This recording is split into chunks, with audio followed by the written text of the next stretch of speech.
ନିଜକୁ କେବେ ହେଲେ କାହା ସହିତ ତୁଳନା କର ନାହିଁ, କାରଣ ମୋଟର ସାଇକେଲ କେବେ ପାଣିରେ ଚାଲିପାରିବ ନାହିଁ କି ପାଣି ଜାହାଜ କେବେ ରାସ୍ତାରେ ଚାଲିପାରିବ ନାହିଁ। ଆମେ ସମସ୍ତେ ଜଣେ ଜଣଙ୍କ ଠାରୁ ଭିନ୍ନ। ଆମ ସମସ୍ତଙ୍କ ଭିତରେ ଅଲଗା ଅଲଗା କଳା ରହିଛି, ଅଲଗା ଅଲଗା ପ୍ରତିଭା ରହିଛି। କାରଣ ଜଙ୍ଗଲର ରାଜା ସିଂହ କେବେ ପାଣିରେ ରହିପାରିବ ନାହିଁ କି ପାଣିର ରାଜା କୁମ୍ଭୀର କେବେ ଜଙ୍ଗଲରେ ରହିପାରିବ ନାହିଁ। ତୁମର ଇଚ୍ଛା, ତୁମର ଲକ୍ଷ୍ୟ, ତୁମର ଅଭିଳାଷ ଅନ୍ୟମାନଙ୍କ ଠାରୁ ଭିନ୍ନ।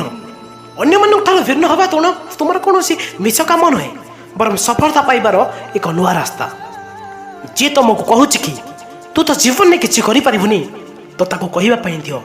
କାରଣ ଯେତେବେଳେ ତୁମେ ସଫଳତା ପାଇବ, କହୁଥିବା ଲୋକକୁ କିଛି କହିବା ପାଇଁ ପଡ଼ିବନି, ସେ ସବୁ ଆପେ ଆପେ ବୁଝିଯିବ।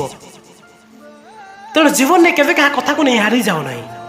ଯଦି ମନକୁ କଷ୍ଟ ହେଉଛି ତ କିଛି ସମୟ କାନ୍ଦି ନିଅ, ଖୋଲା ପବନ ଖାଇଦିଅ, କିନ୍ତୁ ହାରିଯାଅ ନାହିଁ।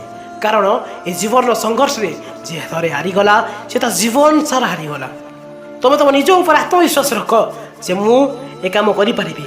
ତୁମର ଜୀବନ ସେତେବେଳେ ପର୍ଯ୍ୟନ୍ତ ତୁମର ଯେତେବେଳେ ପର୍ଯ୍ୟନ୍ତ ତୁମେ ତୁମ ନିଜର ବିବେକକୁ ଅନ୍ୟ କାହା ପାଖରେ ବିକି ନ ଦେଇଛ। ଯେତେବେଳେ ଆମେ ଦୁନିଆକୁ ଆସିଲେ ଗୋଟିଏ ହାତରେ ଥିଲା ଜୀବନ, ଅନ୍ୟ ଗୋଟେ ହାତରେ ଥିଲା ପୁଣି ଥରେ ଫେରିଯିବାର ଟିକେଟ। କିନ୍ତୁ ଆମେ ସବୁଥର ଜୀବନକୁ ହିଁ ବାଛିଲେ, ଯାହା ଆମକୁ କେବଳ ଥରେ ମିଳିଥାଏ, ଆଉ ତାହା ଚାଲିଗଲା ପରେ ଜୀବନ ଯିବାର କୌଣସି ମୌକା ହିଁ ନାହିଁ। ସେଥିପାଇଁ ଯେତେବେଳେ ପର୍ଯ୍ୟନ୍ତ ମରଣର ଟିକେଟ ଆସିନାହିଁ, ମନ ଖୋଲିଯିଅ, ଜୀବନକୁ ଉପଭୋଗ କର। ତାହା କର ଯାହା ତୁମକୁ ଭଲ ଲାଗେ, କିନ୍ତୁ ଗୋଟେ କଥା କର ବା ମନେ ରଖ, ଆଜି ତୁମେ ଯାହା କରୁଛ କାଲି ସେ ତୁମର ଭବିଷ୍ୟତ ହୋଇ ତୁମ ଆଗରେ ଠିଆ ହେବ। ସେଥିପାଇଁ ଯାହା ବି କରୁଛ ଟିକେ ବୁଝି ବିଚାରି ଓ ସାବଧାନତାର ସହିତ କର, କିନ୍ତୁ ଗୋଟେ କାମ ନିଶ୍ଚୟ କର, ଦେଶର ନାମ ସବୁବେଳେ ବଜାଇ ରଖିବାକୁ ଚେଷ୍ଟା କର। ଜୟ ହିନ୍ଦ, ବନ୍ଦେ ମାତରମ୍।